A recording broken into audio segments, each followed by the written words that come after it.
So that is the Eats Everything remix of Free Yourself by Jessie Ware. And I am joined live in the studio by Joy Anonymous. Hey guys. Yes, Henry and Lou, how are you? Real good. How you doing? Feeling good. Yeah, feeling good, but also kind of like we were just saying, like a little bit dusty. Like bank holiday weekend is big always weekend, it's the big one. It was a big 3 days for sure. A lot of emotions. It was fully. Have you had emotions. a cry yet? Oh God, yeah, many. We had a little Tuesday cry. Yeah. Yeah. Well, thank you so much for making the trip to come in. So talk me through your bank holiday, because it was action packed for you guys. Yeah, it was full fat joy. I mean, on Friday we had another South Bank meeting. For those who don't know, we've been doing them over the last kind of 3 years, and it was kind of the origin story of Joy Anonymous. We had another one on Friday, and it like kicked off. It was great, and I think kind of one of our best yet, I reckon. Was it? Yeah, and then that went straight into All Points East on Saturday, which again we were kind of like a bit, we were on pretty early. We thought, okay, maybe Saturday people aren't going to get in there and stuff, but the tent was full and it was kicking off, and so that was like already emotions running pretty high. Yeah. Then our mate Fred was headlining the stage, so that was insane. Yeah. And then Sunday we had to pick ourselves back up again and got ourselves to Lost Village, and we played the kind of like revival set, like tried to rejuvenate everyone. Because we kind of walked on stage, and before we were playing, there was a band before, and everyone was kind of sat down. It was very like Sunday, let's have a relax, and we managed to get people up and putting their hands up again. So it was a good. Pretty full packed weekend. And then yesterday, did you just sleep all day, basically? The emotional come down for sure. Yeah. Oh, that sounds great. So like you said, the origin story of Joy Anonymous kind of came out of lockdown, and South Bank, you just basically take your camping chairs down there, right? Yeah, just much. play shows, and that gathered like kind of a crowd and a pace, and then suddenly like lots of more people found out about you and your music. So tell me a bit about, were you guys making music together like way before the pandemic hit and that brought you together, or was like, how did it play out? So we kind of, probably about 4 years prior to that maybe, we started a like collective called From Concentrate. And it was like we threw nights and raves and put out records with like friends of ours, and it was all very like family vibe. Kind of would host these events where 4 or 5 bands would play, and it was like a pretty amazing like origin start there. And then as it developed, we kind of came up. I was playing in a band called Count Counselor before, and we're going to make this album called Count Counselor Joy Anonymous, and kind of at that time Lou and I were like, well, why don't we try and make this a proper project and just back the name Joy Anonymous. At the same time, we were kind of working and helping friends of ours who were going through AA and NA. So we went to a few meetings and kind of saw how amazing that was, where people come and share their stories, and you have kind of people who've been there since, for like years, and you have newcomers, and there's this beautiful dynamic of people not feeling so alone in what they're going through.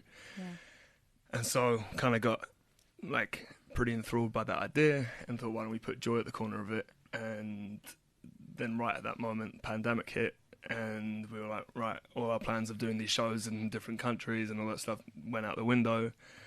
And Lou was like, well, we've got the kit, why don't we go down and just start playing to people out in the street? And 3 years later, we've done like probably 120 hours of them now. Like we play for 6 hours a night, all improvised music.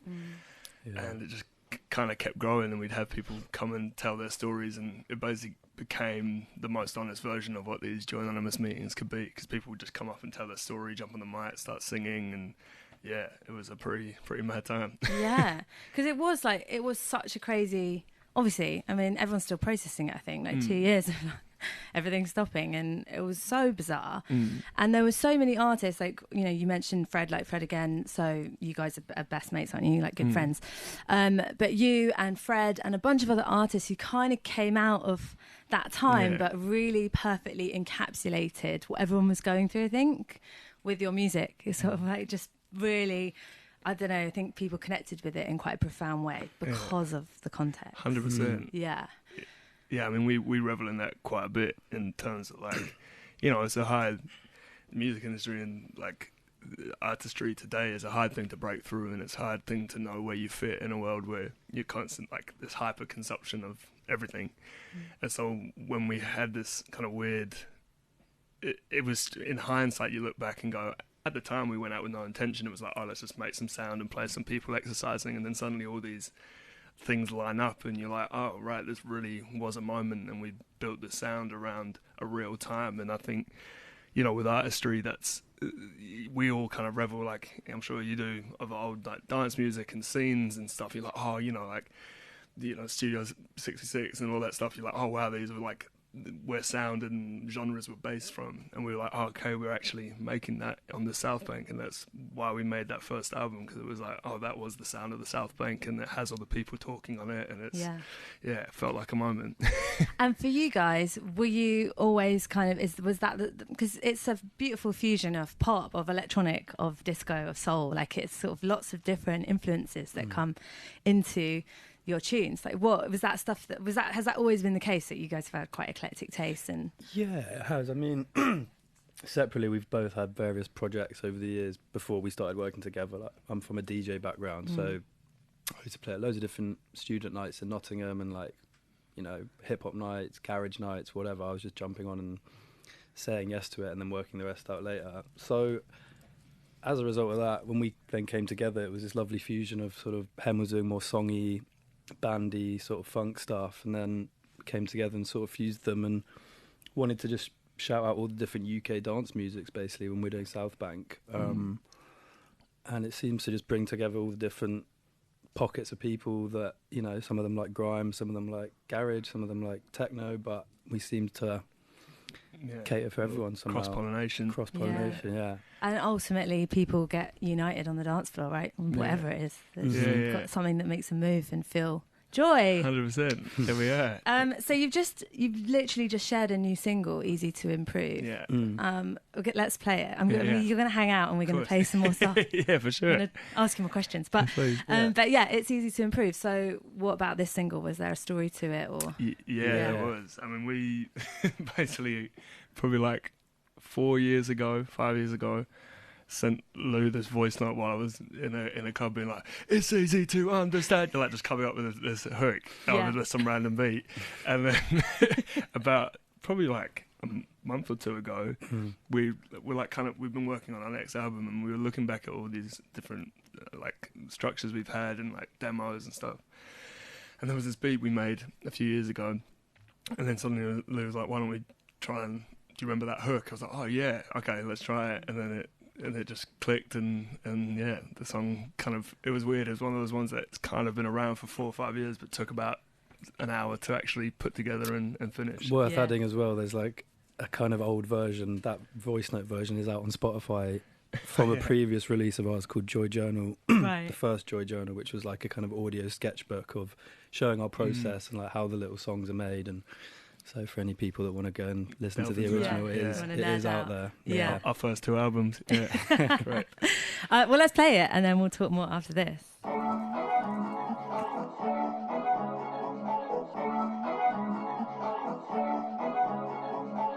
It's easy to understand yourself if you dance a bit better. The sounds of Joy Anonymous. It's Easy to Improve, and they are live in the studio. Hello. Henry and Lou here. And we're chatting all about Joy Anonymous, the beautiful thing that is Joy Anonymous. So have you had a little bit of feedback on that? So people sliding into your DMs being like, love the new tune? Yeah, it's been good. I mean, it's also been like one that, like, we like to road test a lot of our music.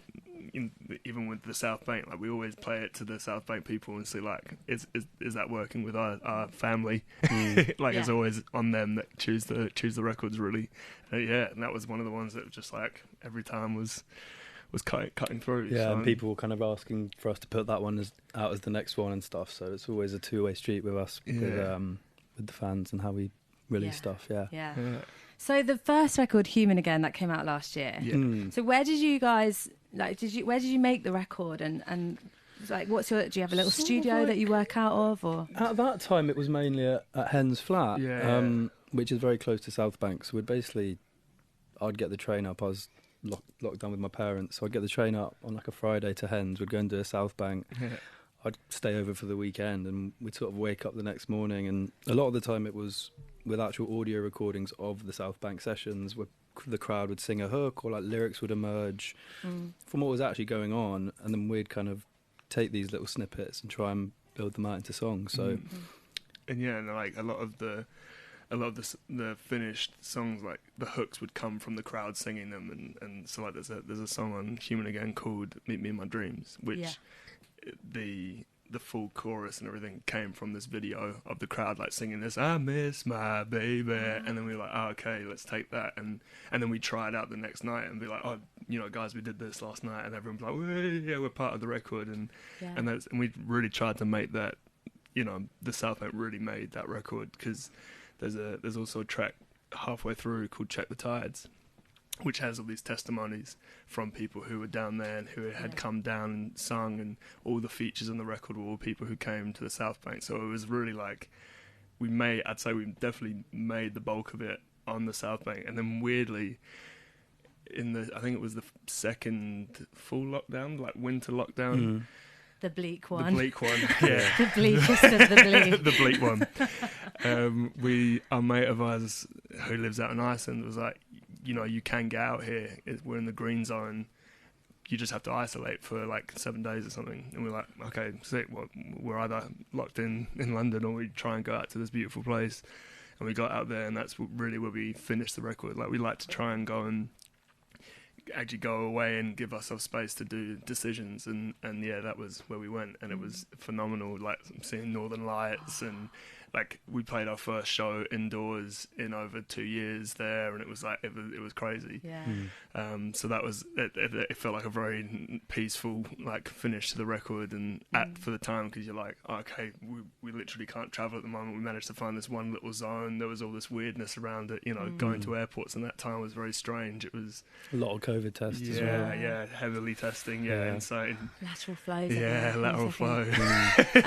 Fun Iceland anecdote for me. Been to Iceland once. Yeah. Guess who was sat in front of me on the plane on the way back? Bjork. Yeah. Every time. I've seen Bjork in Iceland. Bjork. Every time. She's just everywhere in Iceland. I was like, what? This is mental. And also what's really funny is we were on like a geography trip at school. That's so weird. Anyway, the teacher asked for her autograph in the airport, which was obviously a bit ill-advised. And I think she told her to basically like F off. And the teacher's daughter was also on the trip and was just like, Mom, so embarrassing. And then there was also like, the Northern Lights, we saw them, and then one of the other geography teachers, they forgot to wake her up. Oh, everyone saw it, apart from her. Oh, bless. Anyway, kind of Tough trip. Yeah. Tough trip.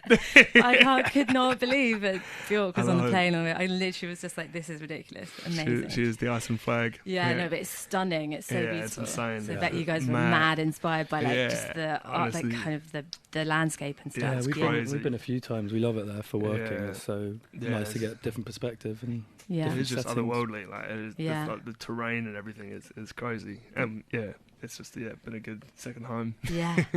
So are you working then on a second record then? Yeah, is that right? Yeah. How far in are We're close. Yeah. We're close. Yeah, it's nearly finished. Yeah, I think we're in the last kind of 5-10% to do. But yeah, it's been, again, it's kind of like we had this amazing, at the beginning of the year we did this like writing camp, which we've never really done for our stuff. We just wanted to try it as a new experience, and had all these other producers come in and work with us, and it was amazing. We did this kind of 2 weeks, actually at Imogen Heap's house. Oh wow! Yeah, it was insane. That's good. Yeah, mad. Yeah. And like we had a bunch of our friends come through, and a few, like, it was a nice dynamic where there were kind of 2 rooms. Lou was upstairs kind of making these like loops and samples with musicians who would come in, and they'd kind of make these like acoustic sounding, you know, like kind of jazz loops or you know, ambient loops, and then after like halfway through the day we'd flip and bring those samples down and flip them into dance record and speed them up, pitch them, change them, and made for quite a mad sound. And so that's we probably came away from that with like, you know, best part of like 50-60 ideas. Yeah. And now we've kind of spent the last like months funneling and being like, okay, that works, and yeah, I think we're pretty close now. It's feeling good. Exciting. Yeah. Exciting. I want to play. We'll play like another track off the For record. sure. I do want to play this one, which I really, really love. It's If I Held Your Hand, Oh, Okay. featuring nice. Face Love Soul. that. Yeah. But the other one I really love, and I thought it might just be a bit too like somber, was not sure what I'm going through. Ah, nice. Which did your version come first, and then Fred again? Yeah. Did he But- like love but it, and then but kind then of he put his out before that one. right? Because We must be good mates. Well, no, because we were working on each other's albums I'm joking. in that lockdown. if Yeah. that makes sense. Yeah. So like with Actual Life, we made that together, and with Human Again, he'd helped a lot with ours. So it was kind of this beautiful, like obviously everyone was going through stuff, and you know, both personal and the whole lockdown thing. So it was like this quite mad, emotional time of like, and to make a record in that time was like quite a lot. yeah. Yeah. And then to put it out, thinking, am I putting this out into a void? And then for it to just Yeah, like, crazy. like blow up in the way that it did. Yeah. So great. But yeah, I wanted to, because that was a bit more like, keep the vibes. It's Tuesday after bank holiday. But I chose If I Held Your Hand with amazing. FaceSoul. So how did you cross paths with Faisal, the singer? He's got such an amazing Oh my voice. God. Yeah, he's one of the incredible. purest voices you're ever going to hear. Yeah, I mean, it's actually quite a mad story how we met. I mean, he came down to the South Bank quite a lot, but we'd been friends for a while, and we met through this producer who people might know called Switch, who used to be part of Major Lazer. Yes. And we had this kind of mad session once where we were just in the room. It was all quite a bit of a hectic vibe in the room, but me and him really connected. And then we all kind of met together, and actually me, Lou and him arguably had the first Joy Anonymous meeting where lockdown was just starting, and we had it in my flat, and we kind of sat round, and I think there's a few videos online or something, but it was like we were talking about what was going on and faith and all these things, and then we'd jam in between them, and it just kind of naturally happened. And that was like, oh, okay, this is how they could be, how Joy Anonymous meetings could happen, and then obviously it evolved into the South Bank thing. So yeah, Faisal's like a brother to us. He's been a real healing in so many ways, and it's been a pretty beautiful little journey, and it's kind of why he had to be on the record. And Definitely, but I feel like this kind of pocket of like, you've obviously got, like lots of friends that you've met along the way, and there's a bit of a kind of, I hate the word scene because it feels very organic and like lovely scene, but like a load of you that know each other, and I wouldn't have discovered him throughout, like if I hadn't listened to your records and Fred's record. Do you know what I mean? Like it's kind of and his record having in his own right, like he put out an album, I think this year, wasn't it? Yeah, it might have been late last year, something, which you should check out because it's phenomenal. It's all using the same loop Lou uses actually, just in a very different way. Yeah. And just he makes these kind of meditative vocal performances. So check that out. Yeah. FaceSoul, it's amazing. Okay, and this is what it sounds like. This is Joy, If I Held Your Hand, Joy Anonymous featuring FaceSoul. Maybe I was impatient.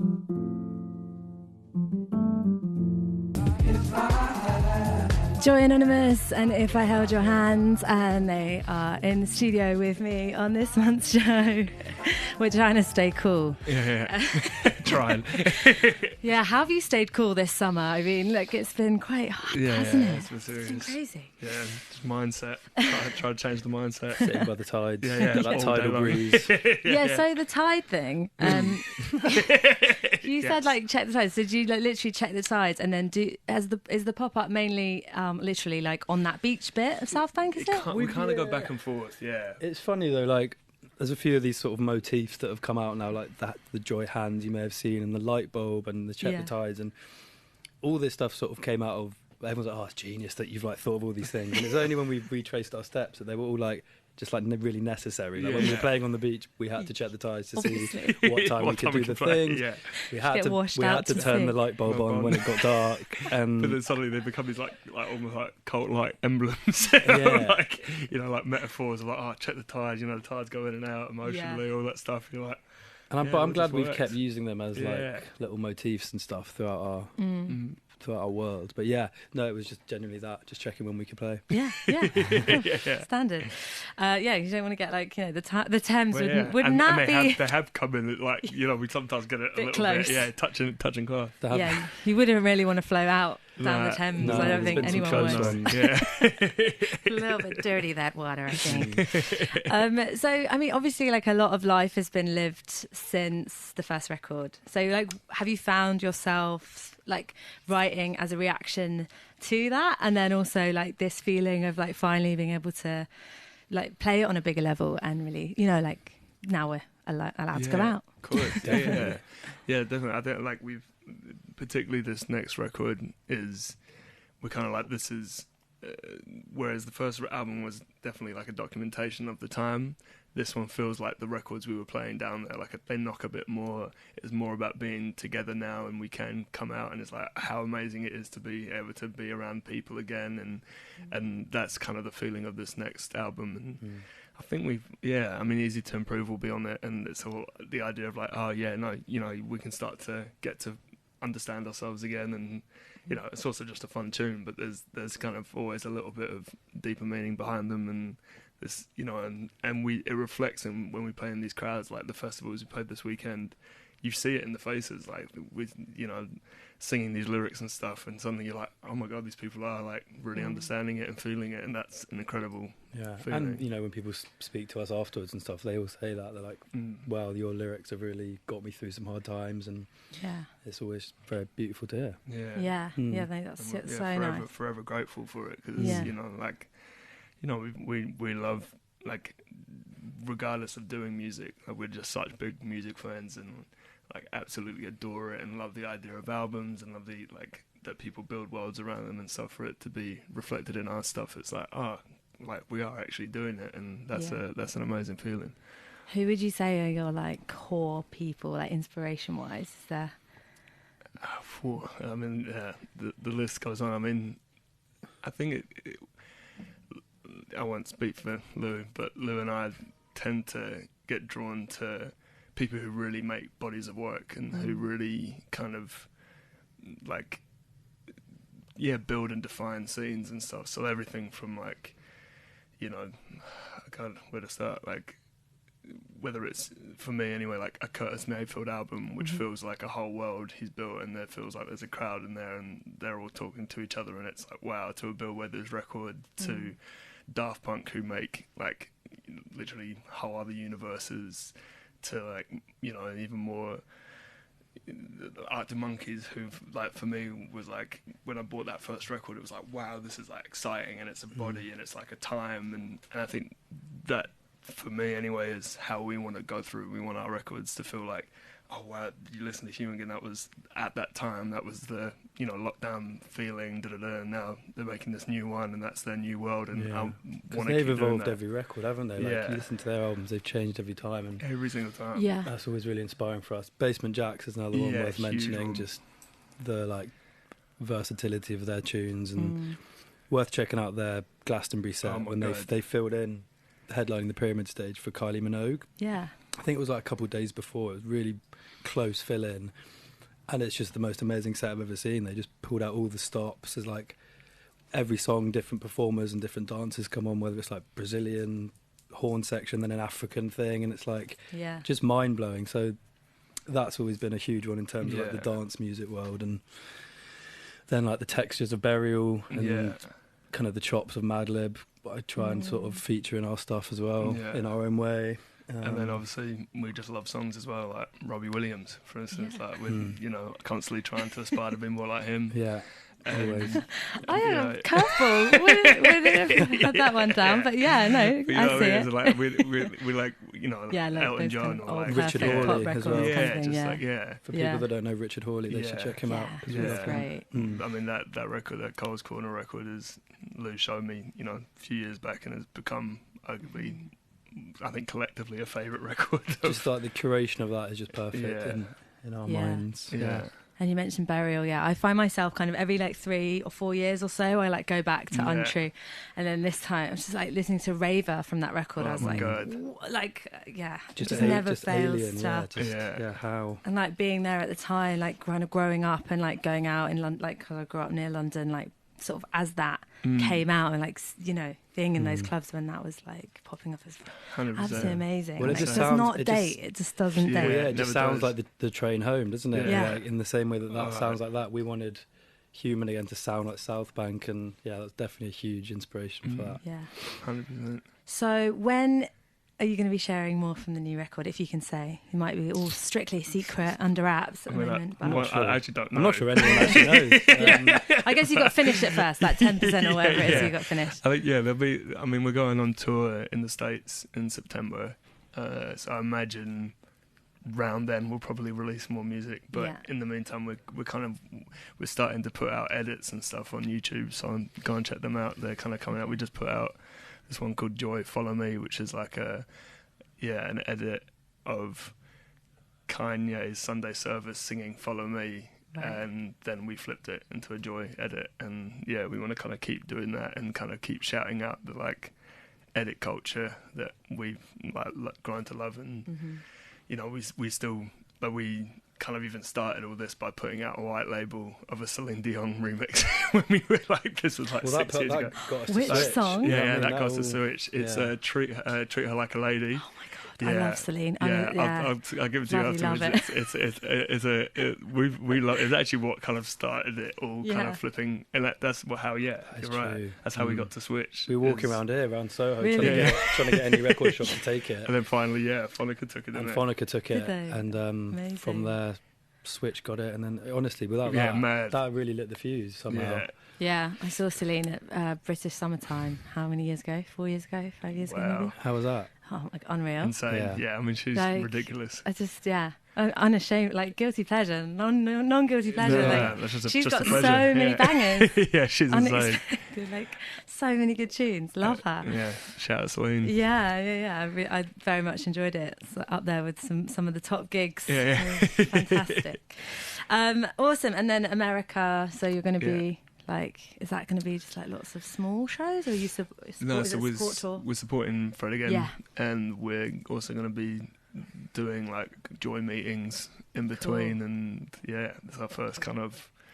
We've had some pretty rogue shows out in the States previously. Yeah. With an artist called Mother Mary Gold, which was amazing, but it was very rogue time. And what's our states when we've played 2 gigs there and they've both been in Chinese restaurants? Yeah. So we want to try and keep that going. Step up from Chinese restaurants this time. Well, they were pretty good Chinese restaurants.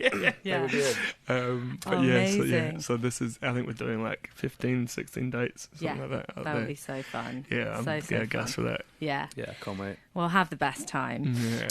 And thank you guys so much for coming in. No, I appreciate it. Thanks so much for having loved us. your tunes and like loved playing them. So I'm like really happy to finally get to thank meet you so and much. chat to you about it. Appreciate it. So we'll finish with Joy, Meet Me in My Dreams. So tell me about this one. Please.